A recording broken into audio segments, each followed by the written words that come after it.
dan mengayunkan serangan langsung ke wajah. Monster itu menunduk, tetapi artefak sang player kembali bersinar. Seluruh prajurit berjongkok untuk menjaga keseimbangan.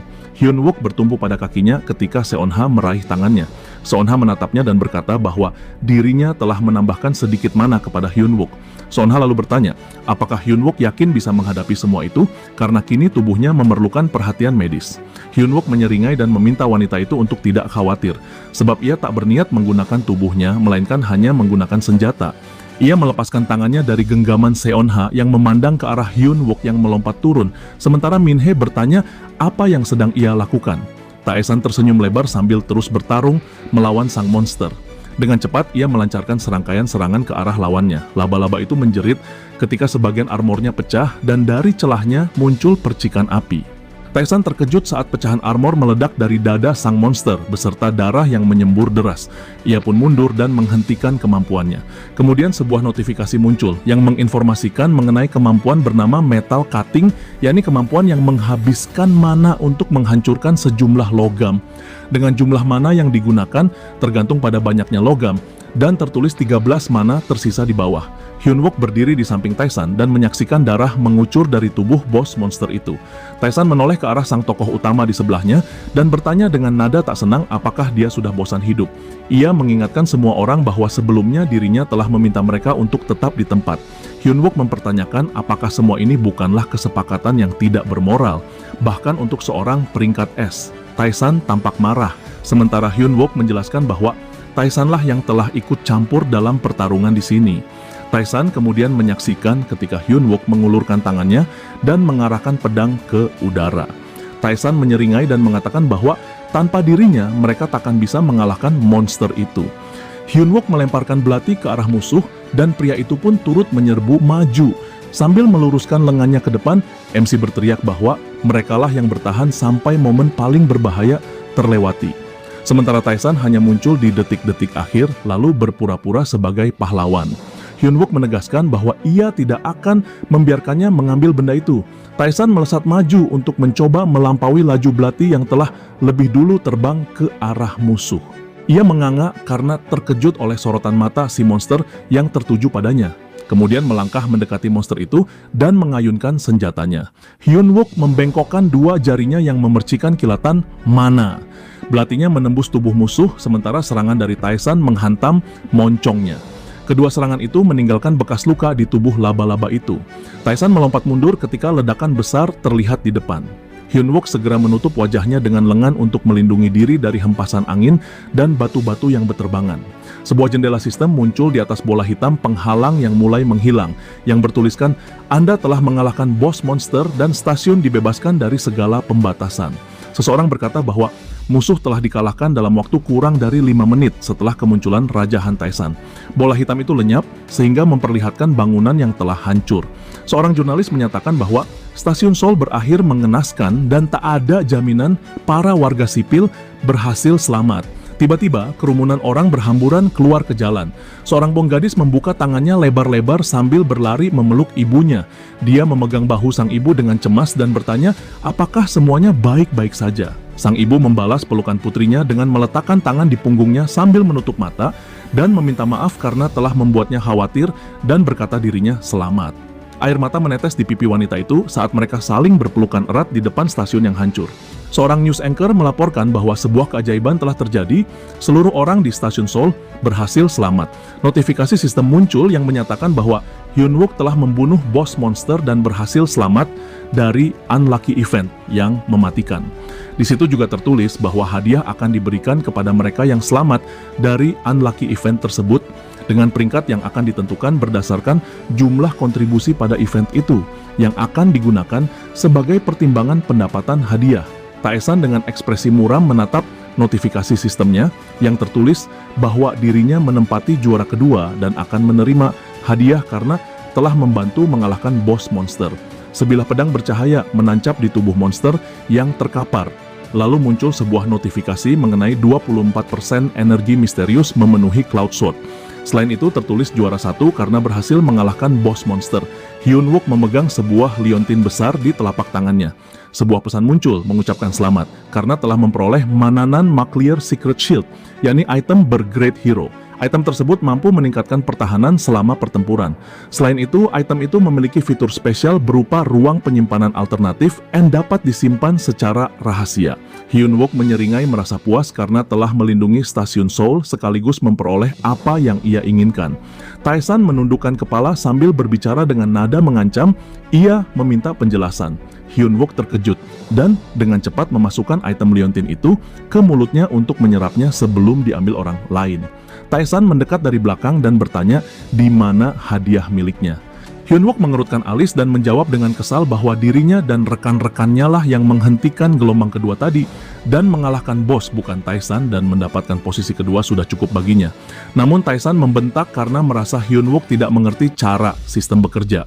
Api menyala-nyala di sekeliling Tae-san saat ia menjelaskan bahwa membunuh monster hanya menyumbangkan 70% dari total kontribusi dalam menyelesaikan misi.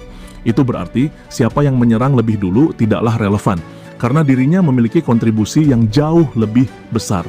Tae-san begitu marah dan bertanya apa maksud semua ocehan tentang tidak bermoralnya kesepakatan tersebut. Tae-san berkata bahwa dirinya telah menjalani pelatihan tertutup selama 6 bulan, sehingga harus meninggalkan latihannya itu demi datang membantu hari ini. Untuk mengganti waktu dan usaha yang dikorbankan, ia merasa pantas menerima item setidaknya bergrade hero. Tae-san menatap tajam sambil bertanya bagaimana Hyun-wook memberi kompensasi kepada dirinya. Hyun-wook menyeringai. Dalam hatinya ia mengejek betapa lancangnya Tae-san berani memperdebatkan kompensasi dengan seseorang yang telah mengalahkannya. Energi kuat mengalir dari tubuh Tae-san. Dia bertanya, apakah lawan bicaranya paham siapa yang sedang ia hadapi? Sambil mengingat masa lalunya, Hyun-wook menyatakan bahwa Tae-san boleh saja berbicara omong kosong soal pelatihan fisik atau kontribusinya, tapi itu semua tak berarti apapun. Dan jika Tae-san menuntut semua hadiah atas semua usaha yang telah Hyun-wook perjuangkan, maka hadiah jenis apapun tak akan cukup atas itu. Namun merasa ditentang, Tae-san dengan penuh amarah melayangkan pukulan sembari menyebut Hyun-wook keras kepala. Ketika serangan tinju yang nyaris mengenai wajahnya, Hyun-wook hanya memejamkan mata, lalu suara perempuan memanggil nama Tae-san. Haena dan Kang Sok berlari menghampiri mereka berdua. Tae-san menoleh dan mendapati atasannya datang. Kang Sok menatap dengan sebelah mata dan memandang dengan heran kepada keduanya dan bertanya apa yang sedang mereka lakukan, yang padahal gate-nya sudah hancur.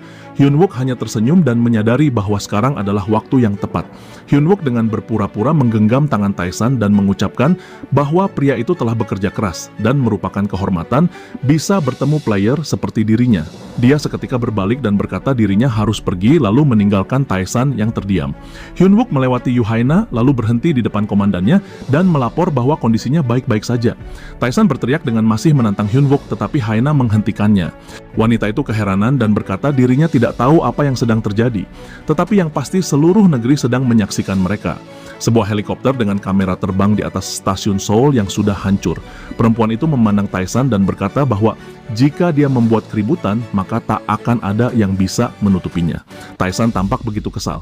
Kemudian seseorang berteriak bahwa komandan akan masuk. Sebuah portal terbuka di udara yang lalu seorang letnan kolonel bernama Choi Jong-chul melangkah keluar dari sana. Pria itu menatap Tae-san dan berkomentar bahwa cukup aneh dia masih berada di sana. Sang letnan mengerutkan dahi tanpa berkata apa-apa, sementara Haena memandangnya dengan bingung. Choi menoleh ke arah wanita itu dan baru menyadari kehadirannya dan bertanya apakah ada masalah sehingga dia masih di sini. Namun Haena hanya menjawab, tentu saja tidak ada masalah ketika Gate sudah selesai.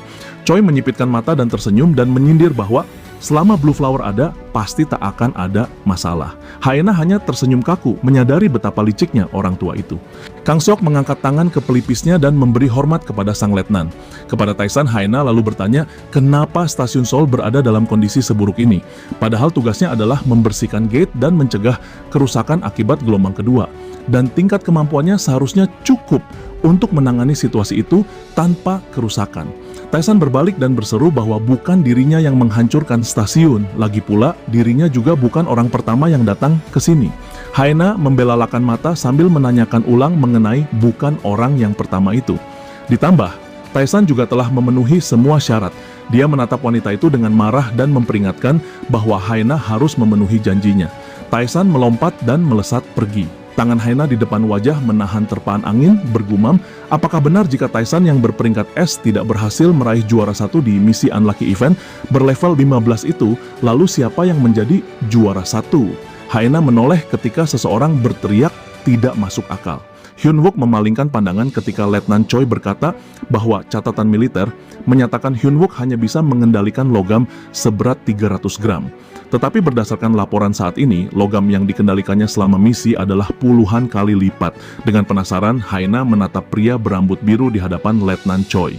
Ketika Choi menyebut kata peringkat F, Haina terkejut karenanya.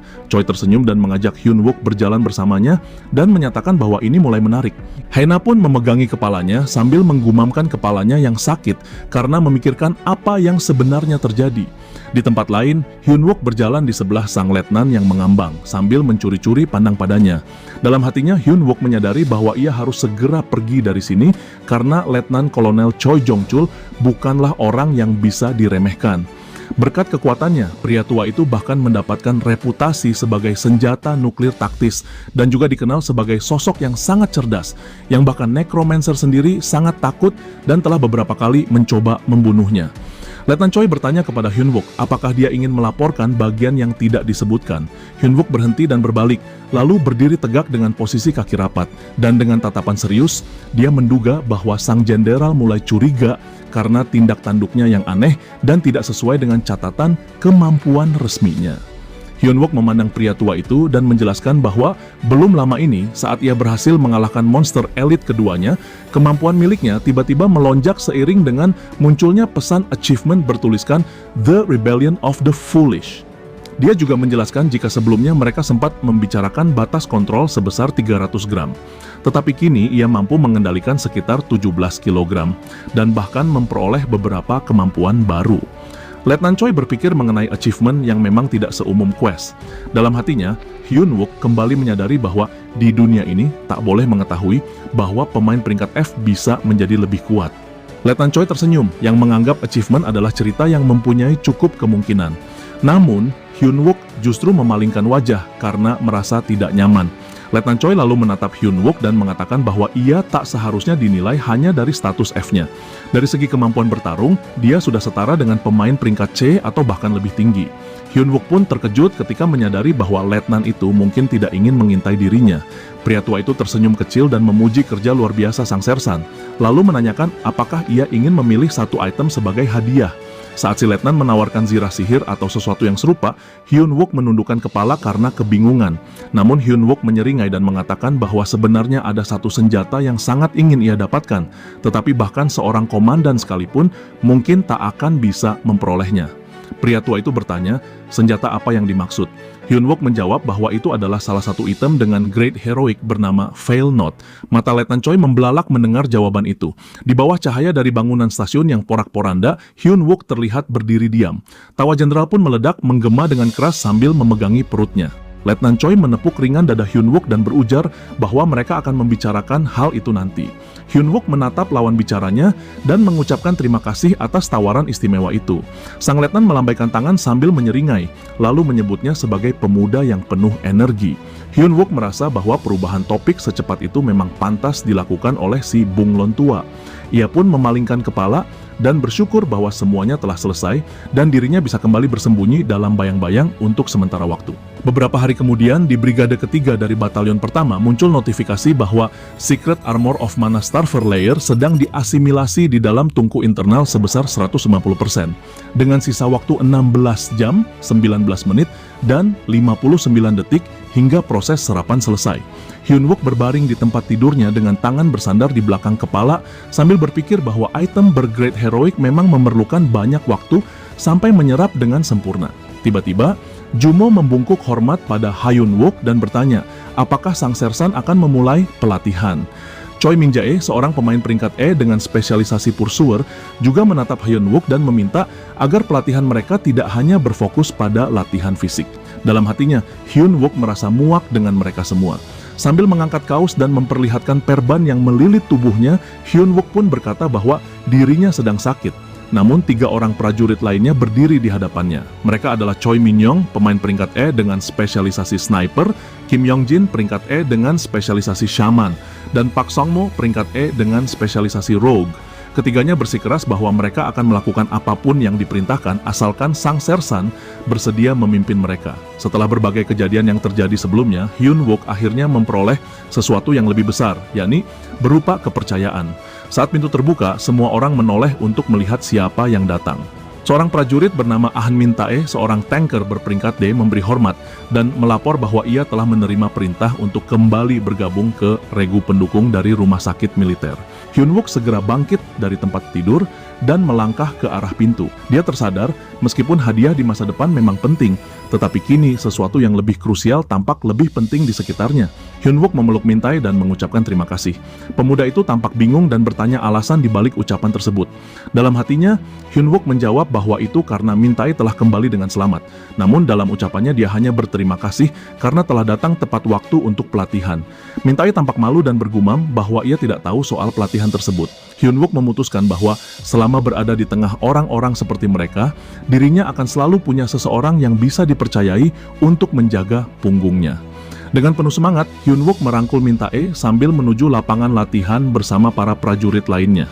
Suatu saat, sebuah fenomena di mana banyak gate bernama Wave akan muncul di suatu area. Dan tak lama lagi, Wave itu akan muncul di Seoul. Portal-portal akan terbuka di langit dan makhluk-makhluk dari dunia lain akan bermunculan. Seekor naga membuka mulutnya lebar-lebar dan menyemburkan api yang menjalar ke seluruh daratan. Satu-satunya orang yang benar-benar mengetahui akan hal itu adalah Hyun-wook seorang. Dengan mata dipenuhi ketakutan, Hyun-wook menoleh ke sekeliling. Keraguan menyelimutinya yang tidak yakin bisa menghentikan gelombang itu seorang diri. Di tempat lain, Hyun-wook menatap pintu dengan tatapan tajam. Pintu yang baru saja dimasuki seorang prajurit berseragam. Dalam benaknya pertanyaan muncul mengenai rasa ragu akan rekan-rekannya sekelas yang rasanya tidak mampu bertahan dalam wave itu nanti. Setelah memberi hormat, pria muda yang baru masuk memperkenalkan diri sebagai prajurit Ah Min-tae. Dia mengatakan bahwa dirinya baru saja menerima perintah untuk kembali ke pasukan dukungan setelah sebelumnya dirawat di rumah sakit militer. Kini dirinya datang untuk kembali bertugas. Hyun-wook langsung memeluk Min-tae dengan erat dan mengucapkan terima kasih. Ketika ditanya alasan dari rasa terima kasih itu, Hyun-wook hanya tersenyum dan berkata bahwa dirinya berterima kasih karena telah datang, karena hari ini adalah awal dari pelatihan mereka. Namun, Min-tae tampak kebingungan karena mengaku bahwa dirinya sama sekali tidak tahu soal pelatihan itu. Dalam hati, Hyun-wook membatin bahwa orang-orang yang berada di pihaknya harus menjadi lebih kuat. Dalam hatinya, Hyun-wook hanya menatap sejenak, berpikir bahwa inilah satu-satunya cara untuk menyelamatkan mereka.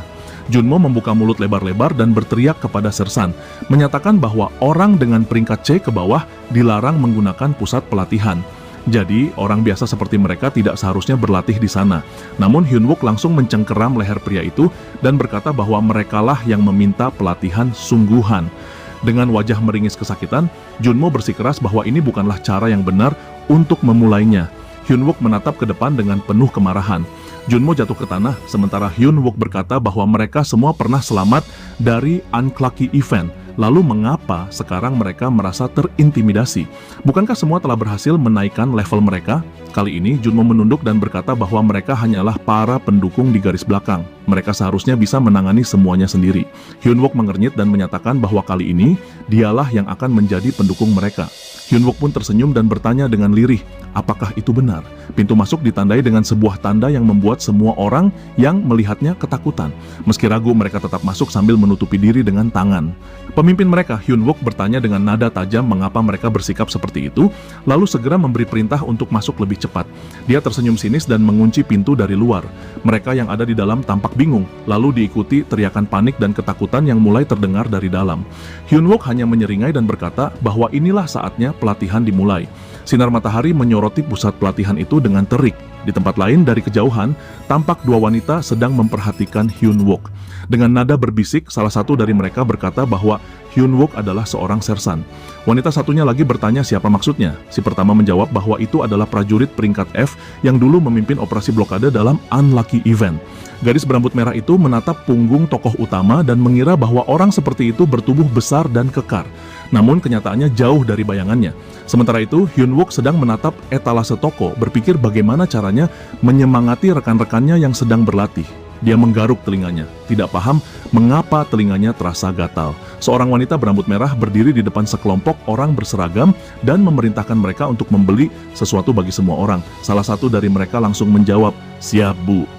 Wanita berambut merah itu menatap lurus ke depan, lalu menoleh ke arah Hyun Wook dan bertanya, apakah sekarang bukan waktunya untuk latihan mandiri. Hyun Wook memberi hormat kepadanya dan menjelaskan bahwa dirinya datang untuk membeli suplemen energi bagi rekan-rekannya yang sedang berlatih. Ia sempat melirik ke samping dan mengumpat dalam hati bahwa Sang-wook memang brengsek dan dia pasti sedang berulah lagi. Menatap seorang wanita yang melewatinya, ia terdiam sesaat lalu teringat akan pertanyaan yang sempat dilontarkan kepadanya sebelumnya. Yuna bertanya mengenai sang sersan yang pernah menerima pencapaian dengan nama Dung Rebellion. Dan setelah itu, Hyun Wook menurunkan tangannya dan menjawab tegas, "Ya, saya menerimanya." Yuna menatap anak muda itu dengan pandangan meremehkan. Ia mendekat dan mengatakan bahwa laporan menyebutkan pencapaian luar biasa yang tidak biasa. Dengan suara rendah, ia menyatakan bahwa ia yakin ada sesuatu yang disembunyikan oleh pria itu. Hyun Wook hanya menjawab apa yang kira-kira bisa disembunyikan oleh dirinya. Yuna menatapnya dengan serius dan mengatakan bahwa dalam situasi-situasi aneh, pria itu berperilaku seolah tahu apa yang akan terjadi, dan seolah-olah ia menyimpan informasi yang tidak dimiliki orang lain, atau bahkan sebuah tujuan tersembunyi. Hyun Wook tampak ragu dengan menggeleng pelan dan berkata bahwa dia tidak paham maksud ucapan itu. Namun sebuah pertanyaan muncul dalam hatinya. Apakah Yuna tahu sesuatu? Keduanya kemudian menoleh serentak ketika terdengar teriakan dari arah lain. Seorang pria berseragam bernama Sang-wook mengangkat tangan, berusaha menjelaskan bahwa dirinya tidak mengatakan apa-apa dan hanya diam. Namun, wanita di hadapannya menanggapinya dengan menyuruhnya lebih berhati-hati. Wajah sang wanita tiba-tiba berubah tegang saat suara dari sistem administrasi terdengar di seluruh ruangan. Semua orang mendengarkan dengan saksama pesan yang meminta agar Hyun Wook segera menghadap ke kantor komandan batalion, sebab komandan memanggilnya. Sersan dan gadis itu berdiri saling berhadapan. Yuna merasa kesal dan berkata, "Kenapa harus sekarang?" Yuna mengingatkan agar Hyun Wook tidak lupa bahwa Yuna akan selalu mengawasi, walaupun tak tahu apa tujuan sebenarnya. Yuna lalu mempersilakan Hyun Wook untuk pergi. Sebelum beranjak, Hyun Wook mengucapkan salam dan berharap Yuna memiliki hari yang menyenangkan. Hyun Wook melangkah keluar dari gedung, menghela napas lega, dan menggumam bahwa akhirnya dirinya berhasil bebas. Dan dalam hatinya, dia merasa sudah saatnya menghindari Yuna untuk sementara waktu. Hyun Wook mencoba menebak-nebak kenapa dirinya dipanggil oleh komandan, mengetahui upacara kenaikan pangkat masih beberapa hari lagi. Di koridor gedung, dari dalam kantor komandan terdengar teriakan protes dari seseorang. Orang itu berteriak bahwa ini tidak bisa disebut sebagai tes, bahwa jika mereka dikirim ke sana, semuanya pasti akan mati. Hyun Wook tak tahu apa yang sedang terjadi, tapi tetap mengetuk pintu. Dari dalam terdengar suara yang mempersilakannya masuk. Maka Hyun Wook pun melangkah masuk dengan memberi salam dan memperkenalkan diri sebagai Sersan Hyun Wook. Namun kalimatnya terputus karena kaget, sebab di hadapannya berdiri dua pria berseragam. Sebuah pikiran muncul di kepalanya ketika melihat Letnan Choi di sana. Letnan Choi menatapnya tajam dan berkata, "Inilah dia." Ketika Komandan Kang Sok hendak berbicara, sang letnan segera memotongnya dan menyuruh diam. Dia mengatakan bahwa dirinya sendiri yang akan menjelaskan semuanya.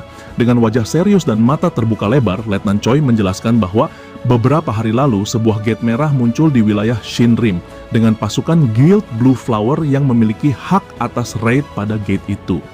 Di dalam gate, pertempuran begitu kacau, bahkan sesama rekan pun saling serang tanpa penjelasan. Salah satu prajurit berambut oranye memperingatkan kepada pasukannya untuk tidak menyerang satu sama lain. Namun mereka tidak membalas dan justru menyerangnya. Si pria berambut oranye itu diserang oleh banyak tangan yang membuatnya berteriak keras. Kembali di kantor, Letnan Choi mengonfirmasi pesan tentang pasukan ketiga Blue Flower telah dilenyapkan, sehingga gate merah itu secara resmi dinyatakan sebagai Trouble Rank 3, yaitu kondisi di mana diperlukannya 2 atau lebih organisasi untuk bekerja sama melakukan raid terhadap suatu gate setelah suatu organisasi mengalami kegagalan 3 kali. Hyun Wook terkejut, karena walau telah mencoba mengingat, tetapi kejadian ini rasanya tak pernah terjadi. Sang letnan lalu menjelaskan bahwa untuk bisa masuk, pemain harus berada di level 18 ke bawah dan dengan maksimal 30 player. Dia juga mengatakan bahwa di dalam gerbang itu terdapat dungeon zombie, dengan syarat siapapun yang masuk tidak akan bisa keluar sebelum raid diselesaikan dengan sukses. Ketika mendengar kata zombie, Hyun Wook pun teringat akan necromancer yang ada di balik semua ini, yakni pemimpin dari pasukan zombie. Sang letnan lalu menatap Hyun-wook dan menyebutkan bahwa Guild Blue Flower telah mengerahkan begitu banyak pemain muda berbakat milik mereka sendiri, tetapi tetap saja gagal. Dia menambahkan bahwa pembersihan dungeon adalah urusan guild tersebut, sehingga pasukan mereka tidak perlu terlibat. Namun dengan tersenyum, Letnan Choi berkata bahwa menurutnya tugas itu sangat cocok untuk Hyun-wook. Kang Seok lalu menolehkan kepalanya dan bertanya kepada sang sersan, apakah dia sanggup melakukannya. Dalam benaknya, Hyun-wook tahu bahwa ini belum pernah terjadi dalam kehidupan masa lalunya. Namun, pikiran terus berputar menyimpulkan bahwa jika ada zombie, kemungkinan besar ada kaitannya dengan necromancer. Dia merasa harus mengikuti raid itu. Dengan suara lantang, Hyun-wook menyatakan kesediaannya untuk melakukannya. Kang Sok tampak terkejut, sementara Letnan Choi tersenyum senang. Si letnan berkomentar bahwa ia tahu pemuda itu memang pemberani. Wajah Hyun-wook tampak serius. Dalam hatinya, dia berpikir bahwa dirinya harus mendapatkan sesuatu terlebih dahulu. Maka, dia pun membuka mulut dan berkata bahwa dirinya mungkin tidak akan bisa masuk ke Red Gate hanya dengan senjata yang dimilikinya saat ini. Lalu ia menoleh, menatap sang letnan kolonel sambil tersenyum dan bertanya, apakah sang letnan masih ingat pembicaraan mereka terakhir kali. Hyun-wook pun melanjutkan dengan meminta agar diberikan senjata bernama Veil Note. Jika memilikinya, dirinya yakin bisa menuntaskan raid itu. Veil Note merupakan senjata berupa anak panah yang dirancang untuk menembakkan satu tembakan sihir yang tidak mungkin meleset. Namun benda itu hanya bisa digunakan sekali dan sangat sulit untuk dikembalikan, bahkan di tangan seorang brigjen. Sersan itu membayangkan bagaimana rasanya menggenggam panah tersebut, walau ia tahu di tangan seseorang yang mengendalikan logam, nilainya akan sangat berbeda. Komandan seketika kaget sebelum kemudian perlahan tersenyum dengan ekspresi aneh. Dia berkata bahwa ini bukan lagi soal bantuan, tapi sudah menjadi sebuah kesepakatan. Namun jika gagal, maka Letnan Choi akan memberinya konsekuensi. Hyun-wook hanya membalas dengan senyum tipis. Dalam hatinya, dia tahu bahwa risiko besar seringkali berbuah hasil yang besar pula. Hyun-wook berpikir bahwa mengirim pemimpin untuk memimpin serangan ke dalam dungeon adalah hal yang biasa. Namun meskipun begitu, kali ini dia justru dikirim sebagai prajurit biasa. Kemungkinan hal ini terjadi karena perseteruan dengan ketua Guild Blue Flower yang bernama Yoo Jae-hyuk. Ia berpikir bahwa jika serangan ini berhasil, maka akan menjadi kemenangan besar bagi seorang prajurit biasa melawan pemain elit dari Blue Flower dengan sempurna. Dia juga berpikir bahwa kegagalannya nanti tidak akan menjadi penyebab utama kegagalan raid, karena mereka hanya bertugas mendukung tim utama dari Blue Flower. Yang terpenting baginya adalah jika berhasil, maka dia bisa membungkam para penyangkal AMT dan mendapatkan keuntungan dalam pertarungan dengan Blue Flower. Letnan Choi tersenyum dengan berkata, bagus, lalu segera meminta Veil Note. Letnan Choi berkata bahwa karena dia akan sibuk dengan raid itu, maka pembicaraan tentang promosi akan ditunda. Dalam hatinya, Hyun-wook kesal dan menyebut sang letnan sebagai rubah tua, karena merasa dirinya tidak akan membiarkan siapapun memanfaatkan dirinya seperti ini. Kepada sang letnan, Hyun-wook mengingatkan bahwa panah itu adalah hadiah yang dijanjikannya terakhir kali, dan jika berhasil menyelesaikan raid itu, dirinya ingin meminta hadiah tambahan. Letnan Choi menyeringai dan berpikir sinis tentang permintaan itu, lalu berteriak marah agar dia menyelesaikan raid terlebih dahulu, baru setelah itu akan mempertimbangkannya. Hyun-wook menutup matanya sambil berterima kasih kepada si letnan, lalu menyatakan bahwa dirinya akan memastikan strateginya berhasil. Regu pasukan pendukung mengelilingi seekor naga yang tergeletak. Seseorang di antara mereka bertanya kepada sersan yang telah kembali, lalu yang lainnya menambahkan bahwa dia sedikit terlambat. Junmo dengan wajah kotor membuka matanya lebar-lebar dan berkata bahwa tempat pelatihan tingkat C kini tidaklah sulit. Hyun-wook tersenyum sinis dan meminta mereka untuk menyiapkan barang-barang. Perkataan itu membuat orang-orang menatapnya dengan heran. Sang sersan pun berteriak kepada pasukannya untuk bersiap berperang. Junmo ketakutan saat mendengarnya, lalu membatin bahwa mereka bahkan tidak pernah membayangkan akan menjalani hal seperti itu. 2 hari kemudian, sebuah kendaraan militer melaju di tengah kota. Sambil mengulurkan tangan, Hyun-wook menjelaskan, karena dungeon nanti dipenuhi zombie, maka mereka akan menggunakan peluru dengan kekuatan suci, sebab recoil dari peluru itu jauh lebih kuat daripada peluru biasa. Jadi penggunaannya harus hati-hati karena mereka tak lagi berada dalam masa pelatihan. Para tentara duduk di dalam kendaraan dan sang sersan menambahkan agar mereka tetap waspada. Mereka menjawab serempak, siap, sersan. Salah satu dari mereka bertanya apakah Hyun-wook membawa Veil Note. Lantas sang sersan menjawabnya agar dia tak perlu khawatir. Ujung panah sihir tampak menyembul dari dalam lengan bajunya. Ketika sampai di Red Gate Shinrimdong yang merupakan base camp Guild Blue Flower, tim strategi diperintahkan turun, maka mereka semua mulai keluar dari kendaraan. Seseorang memanggil Hyun Wook, sementara para prajurit lainnya masih sibuk mengambil perlengkapan. Ia menghampiri MC dan mengatakan bahwa dia perlu menghadiri rapat sebelum memasuki dungeon, lalu memintanya untuk ikut. Hyun Wook menyetujuinya dan memerintahkan Junmo untuk mengawasi pasukan. Seseorang bertanya kepada Min Tae apakah dia melihatnya. Di kejauhan terlihat sekelompok orang bersetelan zirah berwarna biru berdiri memandangi mereka. Seorang tentara berkomentar bahwa mereka tampaknya tidak disambut di sana. Mendengar itu, salah seorang asing bertanya kepada komandannya apakah dia mendengarnya. Lalu terdengar suara yang mengatakan bahwa ini adalah pasukan pendukung dari AMT yang terdiri dari para prajurit pangkat rendah sehingga mereka akan bertempur bersama beban seperti itu. Seseorang mengatakan bahwa keadaan akan menjadi lebih buruk jika mereka tahu tentang operasi pemulihannya beserta Achilles. Namun, perkataan orang itu terputus ketika rekannya menyuruhnya menjaga ucapan. Prajurit itu langsung menutup mulut dan meminta maaf. Hyun Wook mendengar percakapan itu dan mulai bertanya-tanya tentang operasi pemulihan seperti apa yang mereka maksud. Seorang bermata satu berkata bahwa begitu mereka tiba di sana, pasukan pendukung itu akan ditinggal dan kelompok utama akan pergi sendiri. Percakapan antara dua orang asing itu berlanjut dengan keyakinan bahwa pasukan pendukung itu tidak akan bisa keluar hidup-hidup. Karena dalam raid ini, semua orang berada dalam risiko dan perlu melindungi hidupnya sendiri. Hyun Wook memasuki ruangan dengan Haena di dalamnya, lalu bertanya mengenai rapat. Haena melangkah mendekatinya, lalu berkata bahwa dirinya kira Hyun Wook tak akan muncul.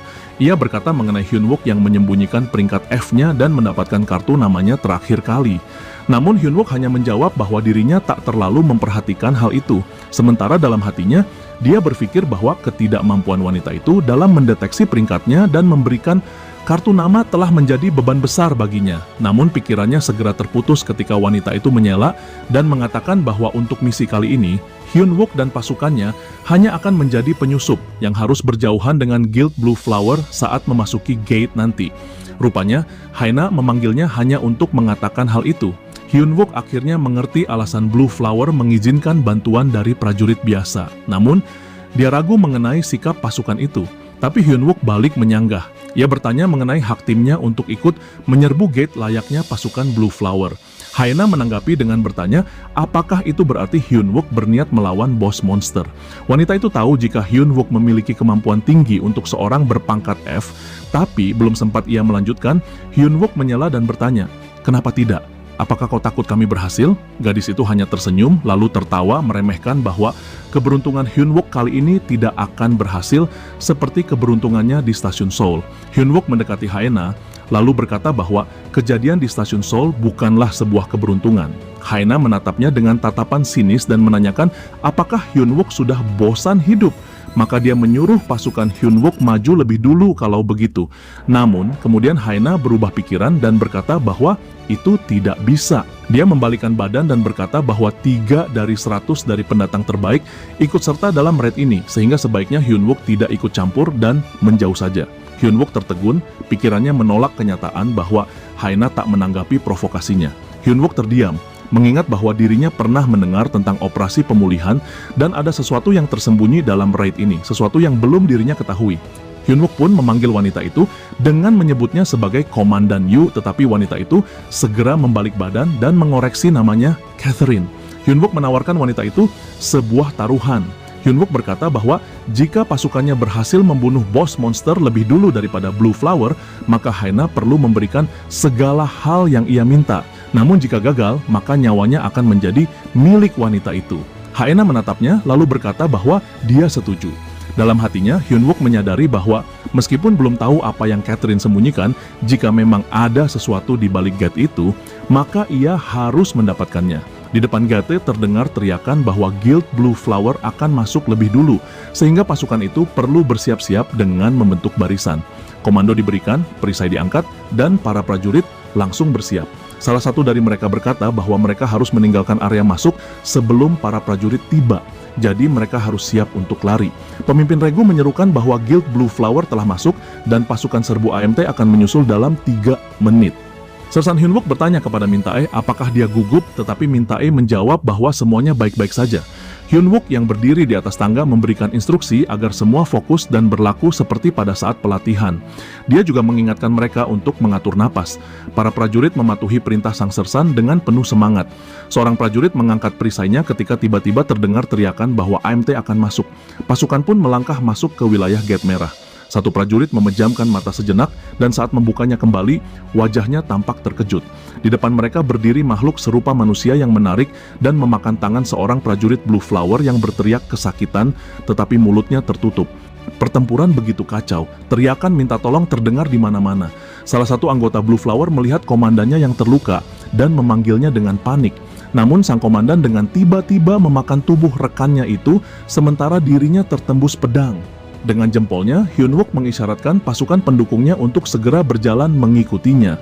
Mereka akhirnya tiba di hadapan bos monster yang terlihat begitu menakutkan. Para prajurit memandangnya dengan penuh ketakutan, dan salah satu dari mereka menjerit keras. Komandan mayat hidup itu langsung mengayunkan tangannya ke arah para prajurit dan mencoba menangkap mereka. Di tengah bahaya yang mengancam, Sersan Hyun-suk bergerak cepat. Dengan suara tegas dan penuh wibawa, ia memerintahkan tim pendukung untuk menembak. Mengikuti perintah sang pemimpin, para prajurit pun melepaskan hujan peluru suci dari senjata mereka. Peluru-peluru suci itu melesat menembus udara. Namun, meskipun serangan itu deras dan bertubi-tubi, tak satu pun peluru mampu menembus makhluk undead raksasa itu. Tampaknya ada semacam penghalang misterius yang melindungi monster tersebut, membuat Sersan Hyun-suk sampai menggeretakkan giginya karena kesal. Berusaha membalikan keadaan, Sersan Hyun-suk memberi perintah kepada salah satu prajuritnya, Choi Taeyang, untuk menjalankan rencana. Dengan konsentrasi tinggi, Choi mengarahkan bidikannya ke monster itu. Tepat sebelum dia menembak, adegan beralih sejenak ke masa pelatihan, ketika Sersan Hyun-suk mengajarkan teknik menembak kepada para prajurit. Seorang prajurit sempat mengungkapkan kekhawatirannya bahwa senjata modern tak memiliki daya rusak yang cukup untuk melukai monster. Sersan Hyun-suk mengangguk, mengakui bahwa tim pendukung memang tidak bisa memberi kerusakan berarti. Ia menjelaskan bahwa bahkan peluru suci pun tidak cukup kuat melawan monster dari dungeon level tinggi. Senapan mereka lebih difungsikan sebagai pengalih perhatian daripada senjata penghancur. Para prajurit mulai mencerna pemahaman tidak biasa dari Sersan Hyun-suk tentang pentingnya suara dalam pertempuran. Mereka mulai bertanya-tanya, bagaimana strategi ini bisa membantu dalam kekacauan yang sedang terjadi. Sersan Hyun-suk pun mengungkapkan fakta menarik. Meskipun zombie punya indera yang tumpul, pendengaran mereka tetap tajam. Jadi meski senjata mereka tak bisa membunuh zombie, suara tembakan bisa membuat mereka kehilangan fokus. Tim pun mulai kagum pada strategi cerdas sang Sersan. Memperluas penjelasannya, Sersan Hyun-suk berkata bahwa membuat zombie linglung akan menyulitkan mereka dalam mendeteksi posisi tim. Namun, salah satu prajurit mengajukan pertanyaan lain. Bagaimana jika zombie di dungeon ini punya indera lain selain pendengaran? Dengan nada serius, Sersan Hyun-suk menyampaikan kenyataan pahit. Kalau benar begitu, kemungkinan selamat sangat kecil. Sebagian besar dari mereka bisa berubah menjadi zombie. Dan semuanya akan kacau, karena mereka mulai menyerang satu sama lain. Kembali ke medan perang, fokus kembali ke Choi Taeyang yang memiliki trait sebagai sniper. Ia mengincar telinga monster itu. Titik lemah yang krusial. Setelah mengunci target, ia menarik pelatuk dan menghujani makhluk undead raksasa itu dengan tembakan, mencoba menyerang kelemahannya secara terukur. Peluru-peluru berterbangan ke segala arah, menghantam tubuh King Zombie itu. Tapi kenyataannya, semuanya sia-sia. Tak satupun peluru mampu menembus perisai kuat makhluk tersebut. Namun pada satu titik, rencana untuk membingungkan King Zombie ternyata berhasil. Makhluk itu mulai terhuyung-huyung, tak bisa melawan balik. Kesempatan emas pun muncul. Melihat peluang itu, prajurit Min-tae segera melemparkan granat ke arah monster raksasa. Tapi ini bukan granat biasa, granat ini telah diberi sihir. Dalam sekejap, granat itu meledak. Tampaknya cukup mengguncang si raksasa, meski terus terang dampaknya lebih seperti gangguan ringan ketimbang serangan mematikan. Sementara itu, Min-tae bergerak melindungi rekan-rekannya dari ledakan menggunakan tubuhnya yang kokoh. Tepat saat itu King Zombie mulai menghilang, seperti soda yang berbuih dan larut menjadi kabut, lalu menghilang sepenuhnya. Tim pun terkejut.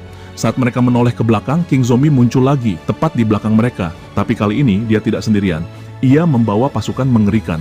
Prajurit zombie dari Guild Bunga Biru menyerbu langsung ke arah tim pendukung. Saat kamera menyorot dari kejauhan, jelas bahwa ini bukan sekadar baku hantam kecil. Seluruh pasukan Ghoul sedang menyerbu. Prajurit Choi, Park, dan Kim langsung menerima sinyal untuk mengganti magazin. Begitu mereka melakukannya, senjata mereka tiba-tiba menyala dan melayang. Dengan kemampuan manipulasi logamnya, Sersan Hyun Suk menyiapkan 4 senjata andalannya. Ia berhenti sejenak, menunggu momen yang tepat. Lalu dengan gerakan halus dari jarinya, ia mengaktifkan semua senjata secara bersamaan, melepaskan hujan peluru yang menerjang para monster. Para zombie mulai berjatuhan, tapi pasukan undead terus bergerak maju tanpa henti, dan itu hanya soal waktu sampai peluru mereka habis. Saat situasi tampak genting, salah satu prajurit cerdas, kemungkinan besar Private Kim, melihat sesuatu berkilau di tubuh salah satu zombie. Dan ternyata, dia memiliki trait sebagai pencuri. Dia langsung menyadari bahwa itu adalah item langka. Sementara itu, King Zombie yang hendak mendekat melihat ledakan besar di kejauhan.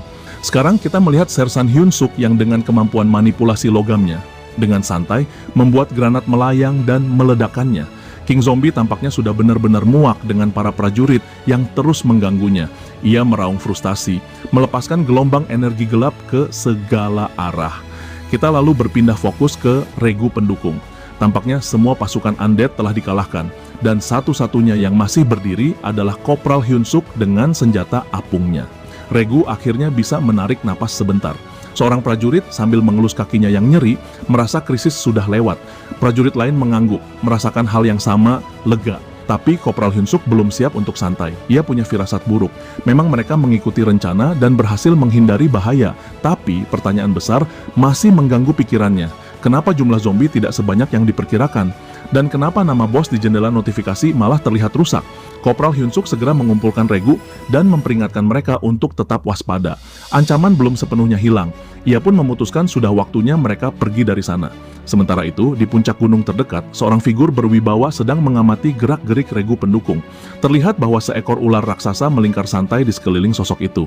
Gigi pria itu bertaring, terlihat seperti seorang vampir. Ia pun berkata pada ular temannya bahwa beberapa orang yang menarik sepertinya telah muncul.